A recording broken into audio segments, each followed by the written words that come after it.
Hello everyone, good morning. তো আজকে একটা নতুন ব্লগ নিয়ে চলে এসেছি তোমাদের সামনে। তো আজকে যাব বোলপুর, আমি আর দাদা। এখন দিদির বাড়ি যাব, তো ওরাও যাবে ওইখান থেকে। আর আরেকটা জিনিস, তো এত রিস্ক নিয়ে আমি বাইকটাকে নিয়ে যাব। তো দেখতে পাচ্ছ বাইকটার নাম্বার প্লেটটা ভেঙে গেছে, ঠিক আছে। তো এই নাম্বার প্লেটটা তো এখন লাগানো যাবে না, কারণ এত সকালে দোকান খোলে না, ঠিক আছে। তো এটা পরে লাগাবো যদি পুলিশে ধরে। তো এই ভিডিওটা দেখি একটু মানে সাপোর্ট আর হেল্প নেবো, ঠিক আছে। তো চলো তোমরা ভিডিওটা কন্টিনিউ দেখতে থাকো, আর কিভাবে যাচ্ছি আর বোলপুর কোন জায়গায় যাচ্ছি সেটা তোমাদেরকে সবটাই দেখাবো। বাড়ির থেকে বেরিয়ে গেলাম আর বাইকটা দাদাকে চালাতে দিলাম, কারণ আমাকে ভিডিও শ্যুট করে করে যেতে হবে, নাহলে তোমাদেরকে তো দেখাতে পারবো না কি রাস্তা দিয়ে কোন দিকে হয়ে যাচ্ছি। তাই দাদাকেই বাইকটা চালাতে দিলাম। আর কি বলে, এখন আমি ফার্স্টে বাইকে পেট্রোল ভরিয়ে নেব।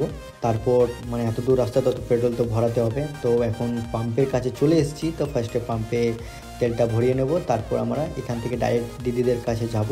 পাম্পে পৌঁছে গেছে আর এখন এখানে পেট্রোল ভরিয়ে নেব বাইকটাতে, কারণ এত দূর রাস্তা পেট্রোল তো লাগবেই। তো ফার্স্টে 300 টাকার পেট্রোল ভরিয়ে নিচ্ছি।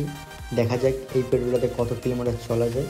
তারপরে যদি লাগে তখন আরও এক্সট্রা ভরবো, কারণ আমি বুঝতেও পারবো যে আমার মাইলেজটা বাইকের কত দিচ্ছে। তাই কম করে ভরাচ্ছি আজকে, কারণ লংয়ে যাবো তো তাই। তেল ভরিয়ে পাম্প থেকে বেরিয়ে পড়লাম আমরা। গাইজ, তো বোলপুর যেতে আমাদের এখন 2 থেকে আড়াই ঘন্টা লাগবে, কারণ 120 কিলোমিটার রাস্তা, তাই একটু টাইম লাগবে। বলেছিলাম যে দিদির বাড়ি যেয়ে পরে এখান থেকে আমরা বোলপুর বেরোবো, কিন্তু ওইখান থেকে সেটা হলো না, কারণ আমাদের টাইমটা লেট হয়ে গেছে। তাই আমরা বললাম যে ডাইরেক্ট আমরা হাইওয়ে ধরছি, আমরা কালীবাড়ি তোরা আই, আমরা ওইখান থেকে যাবো। তো এখন এটা আমরা ভগৎ সিং মোড় ক্রস করছি।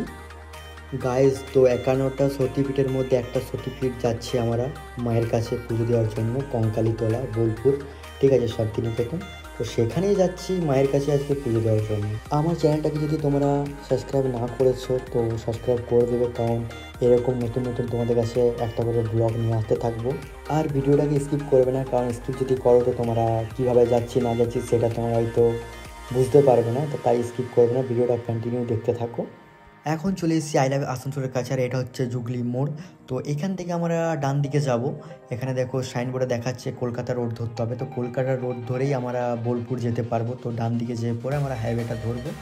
জুগলি মোড় পার করার পর আমি দাদার কাছে বাইকটা নিয়ে নেবো, কারণ দাদা বাইক চালাতে ভালো পারে, কিন্তু এতটা ওর এক্সপার্ট নয়। তো তাই আমি দাদার কাছ থেকে বাইকটা নিয়ে নেবো আর রাইডটা আমি করব। গাইজ, তো বাইকটা আমি এখন রাইড করছি।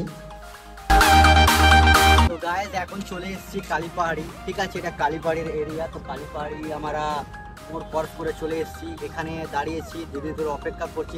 তো গাইজ, এরা এখন চলে এসছে বাইক নিয়ে, দিদি জামাইবাবু আর কিছু দেখতে পাচ্ছে, সবাই এখন চলে এসছে রেডি হয়ে। তো দুটো বাইক নিয়ে যাচ্ছি আমরা, একটা হচ্ছে টিভিএস রাইডার আর একটা হচ্ছে টিভিএস ভিক্টর, দুটোই 125 সিসির বাইক।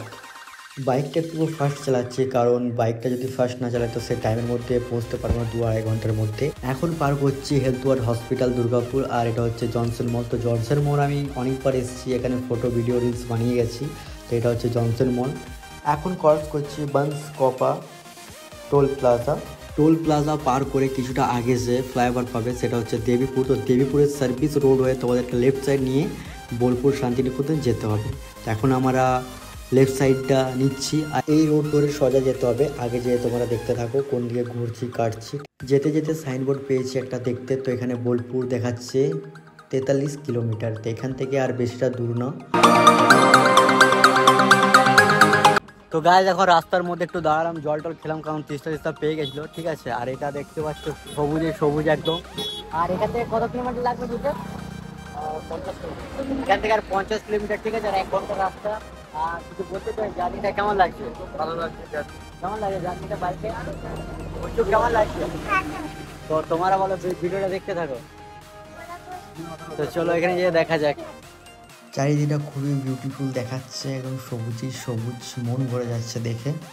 তো যেতে যেতে আরেকটা সাইনবোর্ড পেয়েছি, আর এখান থেকে দেখাচ্ছে বোলপুর 19 কিলোমিটার। তো আর বেশিটা দূর কিন্তু না। এখন ক্রস করছে একটা নদী, আর এই নদীটার নাম হচ্ছে কানকাসা। তো এটাই এখন ক্রস করছি।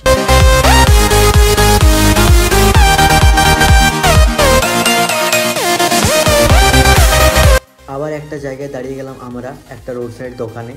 এতটা দূর রাস্তা তো তাই একটুকু চা জল খেয়ে খেয়ে যায় ব্রেক নিয়ে নিয়ে। তাও রেস্ট হবে আমাদেরও, কারণ এত বাইক তো চালানো যায় না, তাই 5-10 মিনিট করে রেস্ট নিয়ে নিয়ে যাচ্ছি। তো এখানে আমরা কিছু চা জল খাবো, তাই আমরা এখানে দাঁড়ালাম। আর পুচু এখানে বসে বসে বিস্কুট খাচ্ছে। আমি শুধু একটা চা নিয়ে নিয়েছি, কারণ শুধু চা খেয়ে যেতে হবে, কারণ মায়ের ওখানে পুজো দেবো তো, তাই অন্য কিছু খেলে চলবে না।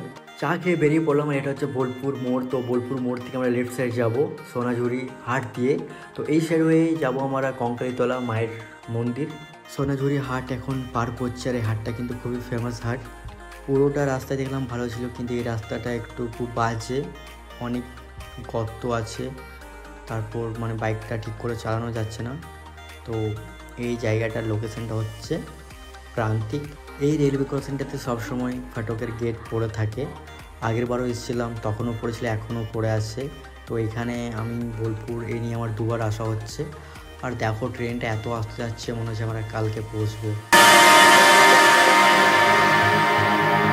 রেলওয়ে ক্রস করে চলে এসেছি আমরা এখন মেন লোকেশনে। আর এটা হচ্ছে কঙ্কালীতলার মেন গেট। এই মেন গেট দিয়ে আমরা মায়ের মন্দির প্রাঙ্গণে যাব। দুপাশেই দেখতে পাচ্ছি মায়ের পুজোর জিনিস বিক্রি করছে, ডালা, ফুল। তো এখান থেকে কিছু কেনাকাটা করব। মায়ের পুজোর জিনিস কিনে নিয়েছি, একটা জবা ফুলের মালা, এটাতে 108টা ফুল থাকে। তারপরে জায়বু ডালা কিনে নিয়েছে, আর পুজো একটা ছোটো ডালা কিনেছে। এবার আমরা মন্দিরের দিকে এগিয়ে যাচ্ছি। জবা ফুলের মালাগুলো কিন্তু খুবই সুন্দর লাগছে, দেখো খুবই সুন্দর লাগছে কিন্তু। মায়ের মন্দিরের মূল গেটের কাছে চলে এসেছি। আর এখানে লেখা আছে জয় মা কঙ্কালী। কঙ্কালীতলা হলো ভারতের পশ্চিমবঙ্গ রাজ্যের বীরভূম জেলার বোলপুর মহকুমার বোলপুর শ্রীনিকেতন সিডি ব্লকের একটা মন্দিরের শহর। পশ্চিমবঙ্গের 14টি সতীপীঠের মধ্যে অন্যতম জাগ্রত সতীপীঠ হলো এই কঙ্কালীতলা। মন্দিরের ভেতরে ফটোগ্রাফি ভিডিওগ্রাফি অ্যালাউ নেই। পণ্ডিত মশাইয়ের কাছে গাল খেয়ে তাও মাকে তোমাদেরকে ভিডিও করে দেখিয়ে দিলাম। পুজো দেওয়া হয়ে গেছে, সেই ভিডিওটা তোমাদেরকে দেখাতে পারলাম না, কারণ হচ্ছে এখানে ভিডিওগ্রাফি অ্যালাউ নেই, তার জন্য। 51টি সতীপীঠের মধ্যে এই সতীপীঠে পড়েছিল মায়ের কান বা কোমর। এই কুণ্ডের জলের মধ্যেই মায়ের কোমর বা কান পাথর আকারে নিমজ্জিত আছে। এই গাছটাকে বলা হয় মনোকামনা বৃক্ষ। এই বৃক্ষটা পড়ছে মন্দিরের বাঁ দিকে, আর মন্দিরের ডান দিকে পড়ছে দেবীকুণ্ড। মানুষ মনোকামনা পূর্ণ করার জন্য এখানে ঢিল বাঁধে। দেবী সতীর দেহর টুকরো যেখানে যেখানে পড়েছিল সেই জায়গার নাম এবং কোনখানে কি পড়েছিল সেই চিত্র দেওয়ালের মধ্যে আঁকা আছে, তোমরা দেখে নিও।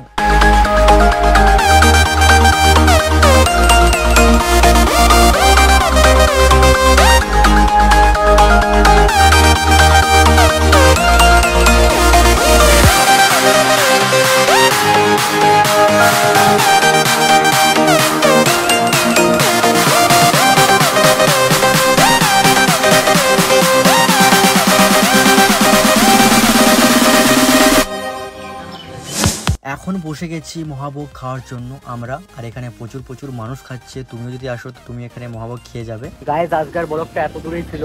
তো ব্লগটা তোমাদের কেমন লাগলো একটু কমেন্ট করে জানাবে, লাইক কমেন্ট করে জানাবে। তো চলো তোমার সঙ্গে নেক্সট ব্লগে দেখা হচ্ছে। তো টাটা, বাই বাই।